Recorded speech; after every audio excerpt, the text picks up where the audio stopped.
बिस्मिल्लाहिर्रहमानिर्रहीम। My name is Gayatri and I am a student.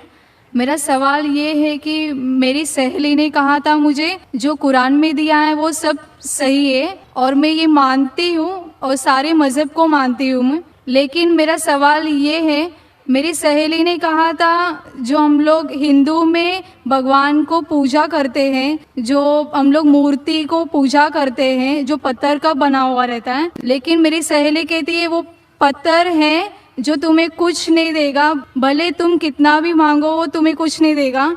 इसलिए तुम है ना हमारे जो कुरान शरीफ है तुम पढ़ो उससे और तुम्हें अच्छा लगेगा। और मैंने कहा कि बचपन से हमारे पेरेंट्स ने जो सिखाया, जो उन्होंने सिखाया भगवान है, हर एक मज़हब में हर एक पेरेंट्स अपने बच्चों को सिखाते हैं कि जो भी मज़हब है उनके बारे में जानकारी देते हैं, भले हमारे गुरु भी देते हैं, लेकिन जो बच्चे हैं अपने पेरेंट्स को और अपने गुरु को ही फॉलो करते हैं। मैंने भी ऐसे ही किया, लेकिन मेरी सहेली कहती है कि वो गलत है, तुम अपनी पत्थर को कुछ भी मांगो वो कुछ नहीं देगा, हम अल्लाह को एक मांगेंगे तो वो हमें सब कुछ देते हैं। बहन का सवाल है कि वो हिंदू है, बुत परस्ती करती है। उसकी मुस्लिम सहेली ने कहा कि बुत परस्ती मत करो, गलत है, एक भगवान में मानो, एक खुदा में मानो। लेकिन ये बहन कह रही है कि मैं मेरी वालिदा की बात मानूं, वालिदैन की बात मानूं या गुरु की बात मानूं, क्या सहेली की बात मानूं? बहन, सबसे बड़ा गुरु है ईश्वर, सबसे बड़ा गुरु है अल्लाह। आप ना सहेली की बात मानो ना वालिदैन की बात मानो, ईश्वर की बात मानो। ईश्वर क्या कहता है, भगवान क्या कहता है, और इसके लिए जो कुरान क्या कहता है, अगर उस चीज़ को आपको नहीं मानना है तो इंशाअल्लाह अगले शनिचर आओ, मेरी तकरीर है खुदा का तसव्वुर मुख्तलिफ मज़ाहिब में, और ये तकरीर में मैं साबित करूँगा आपके किताब से, हिंदू मजहबी किताब से, कि हिंदू मजहबी किताब में भी लिखा है कि खुदा एक है, उस खुदा की कोई प्रतिमा नहीं है और बुत परस्ती हराम है। इंशाअल्लाह अगले शनिचर आइए 22 तारीख को, इंशाअल्लाह तकरीर के बाद आप फिर से सवाल नहीं दोहराएंगी। आपके किताब के हिसाब से आपको एक खुदा को मानना है, एक ईश्वर को मानना है और सिर्फ उसकी इबादत करना है, और बुत परस्ती हराम है। अगले शनिचर 22 सैटरडे इंशाअल्लाह पाना सिस्टर। Thank you. जाकिर भाई, मेरा नाम शिवा था। कुछ साल पहले मैं इतना तो नॉलेज रखता था कि मतलब एक शांति नहीं मिलता था एक भगवान को मानने में, पूजा करने में। हमारी तमिलनाडु में, मैं एक मद्रासी हूँ, हमारे तमिलनाडु में बोलते बालाजी अमीर भगवान है और कार्तिक गरीब भगवान है। तो इससे मैं सहमत नहीं था। मैं बोलता था जब हम इंसानों में हो सकता है, भगवानों में नहीं हो सकता। फिर भी मेरा दिल नहीं माना। जब मैं भागा भागा फिरता था, फिर अचानक मेरे को ना क्रिश्चियन दोस्त लोग मिले, फिर उन लोगों के साथ मैं प्रेयर करने के लिए जाता था। फिर प्रेयर में जाता था, प्रेयर करता था, बहुत आनंद लगा, अच्छा लगा। फिर बाइबल मैं खुद पढ़ने लगा, उसमें भी बहुत जगह में बयान नहीं होता कि दिल नहीं मानता है। ईसा अलैहिस्सलाम बोलते मानता है नहीं कि वो खुदा है। फिर मैं साथ ही हमारे मोहल्ले में मुसलमान दोस्त लोग भी है, फिर उन लोग एक आयत पढ़ के मेरे को तर्जुमा बताया, कुल वल्लाहु अहद अल्लाहु समद लम यलिद वलम यूलद वलम यकुन लहू कुफुवन अहद। तो इसमें मैं बहुत सहमत हुआ, क्योंकि ना शरीर है, ना माँ बाप है, ना रूप है। बहुत अच्छा लगा मेरे को, ठंडा लगा। ये हुआ 2003 के पहले। फिर मैं 2004 में डायरेक्ट फौरन कलमा पढ़ा के इस्लाम कबूल किया, मुसलमान हुआ। अब ये है, मैं मुसलमान होने के बाद मेरे को इतना नॉलेज नहीं था, जानकारी नहीं था। मेरा सवाल यही है, इतना नॉलेज नहीं था, फिर भी मैं ड्रिंक करता था। फिर बहुत लोग मुझे समझाए ये गलत है, आपने तू आया नहीं मज़हब में, ऐसा नहीं चलेगा। फिर मैंने आखिर अल्लाह करम से छोड़ भी दिया। मेरी सवाल ये है, कुरान में नशे की बयान आता है, मेरी दिल कहता है कि नशा तो सब नशा होता है, सिगरेट हो, गंजा हो, चिलीम हो, कुछ भी चीज़ हो, नशा तो नशा होता है। मेरे मोहल्ले में जो मुझे मना करते वही हाफिज मौलाना लोग दम मारते हैं। ये नशा है क्या नहीं है, सही है क्या गलत है? भाई साहब का सवाल है। अल्हम्दुलिल्लाह, हिंदू मज़हब में शांति नहीं थी तो बाद में ईसाईयत कबूल की। पहले अच्छा लगा, बाइबल पढ़ी तो पता लगा काफ़ी गड़बड़ है, छोड़ दिया। फिर मुसलमान दोस्त ने कहा, एक सूरत पढ़ी, सूरह इखलास, और इतना खुश हुए कि इसने इस्लाम कबूल किया 3-4 साल पहले। अल्लाह इनको जज़ाए खैर दे। और कुछ बुरी आदत थी जो फिर भी करता था, दोस्तों ने कहा तो बुरी आदत छोड़ दी अल्हम्दुलिल्लाह।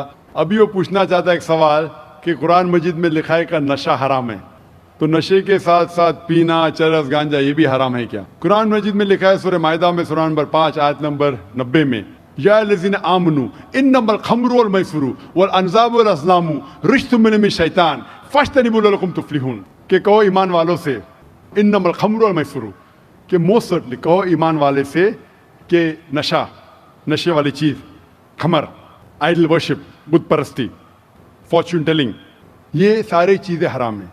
रिज्सुम मिन शैतान, ये शैतान की चीज़ें हैं। फज्तनिबू लअल्लकुम तुफ्लिहून, इससे दूर रहो ताकि आप सफलता पाओ। तो कुरान मजीद में लिखा है कि नशे वाली चीज़ इन्नमल खम्रु वल मैसरू, गैम्बलिंग, जुआ खेलना, फॉर्चून टेलिंग और अल्लाह के अलावा किसी और की इबादत करना, बुत परस्ती, ये चारों चीज़ हराम है। आपका सवाल था कि नशा सिर्फ शराब में है क्या, पीना, चरस, गांजा में भी? जहाँ तक के नशे की चीज़ है, कोई भी नशे की चीज़, चाहे विस्की हो या बियर हो, चाहे रम हो या ब्रांडी हो, या चाहे चरस हो या गांजा हो, चाहे वो पिया गया हो लिक्विड वाइज या फूका गया हो, अगर उससे नशा आता है तो ये हराम है। अल्लाह के रसूल फरमाते हैं मोहम्मद सल्लल्लाहु अलैहि वसल्लम, इब्ने माजा में वॉल्यूम नंबर 3 चैप्टर नंबर 30, वो फरमाते कि anything intoxicates in large quantity is prohibited in small quantity. अगर कुछ चीज आपको नशा देती है बड़ी क्वांटिटी में, वो छोटी क्वांटिटी में भी हराम है। तो चरस, गांजा सब हराम है।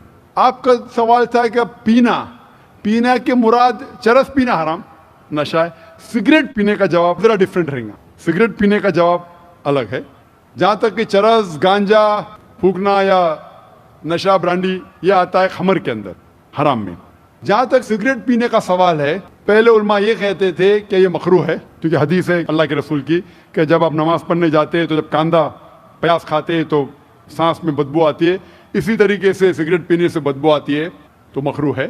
लेकिन अभी साइंस एडवांस होने के बाद पता लगता है कि सिगरेट पीने से इट इज स्लो पॉइजनिंग। आज साइंस बढ़ने के बाद, तरक्की करने के बाद पता चला कि after alcohol the second most damaging to health it is cigarette smoking, it is smoking, tobacco in any form. और WHO के मुताबिक हर साल 40 लाख लोग सिर्फ मरते हैं सिगरेट स्मोकिंग से। मिस्र में, सऊदी अरेबिया में कई उलमा के जो कहते हैं कि सिगरेट पीना स्लो पॉइजनिंग, इसीलिए हराम है। तो नए फतवे, सिगरेट पीना भी हराम है और नशे की हालत के अंदर ब्रांडी, वाइन, एवरीथिंग, चरस, गांजा तो बेशक हराम है। Hope that answers the question. तो नाजरीन, आपने सुना कि कैसे डॉक्टर जाकिर नाइक ने इस बंदे को खूबसूरत और वजाहत से जवाबात दिए। डॉक्टर जाकिर नाइक ने कुरान मजीद का हवाला भी दिया कि किस तरह इस्लाम में नशा करना हराम है। हमारे यहाँ आजकल सिगरेट पीना बहुत आम सी बात बन चुकी है। डॉक्टर जाकिर नाइक ने इस हवाले से भी बयान किया कि सिगरेट पीना मकरूह है। डॉक्टर जाकिर नाइक ने इस्लाम की रूह से नशा करने के कई नुकसानात भी बयान किए। नाजरीन, डॉक्टर जाकिर नाइक एक अनमोल हीरा है, जिनकी दिन रात की मेहनतों की वजह से बहुत से लोग दीगर मज़ाहब को छोड़कर इस्लाम कबूल कर चुके हैं। तमाम तरह पाबंदियों के बावजूद भी आज भी डॉक्टर जाकिर नाइक ने अपना अमल जारी किया हुआ है और ऑनलाइन क्वेश्चन आंसर करके लोगों के कंफ्यूजन को दूर करके उन्हें इस्लाम की दावत देता है। अल्लाह ताला डॉक्टर जाकिर नाइक को लंबी उम्र अता फरमाए, आमीन। अगर वीडियो अच्छी लगी है तो इसको लाइक करें और इसी तरह के मजीद ईमान अफरोज वीडियोस के लिए दीन स्पीचेस जरूर सब्सक्राइब करें। मिलते हैं अगले वीडियो में, अपना ख्याल रखिएगा। अल्लाह हाफिज।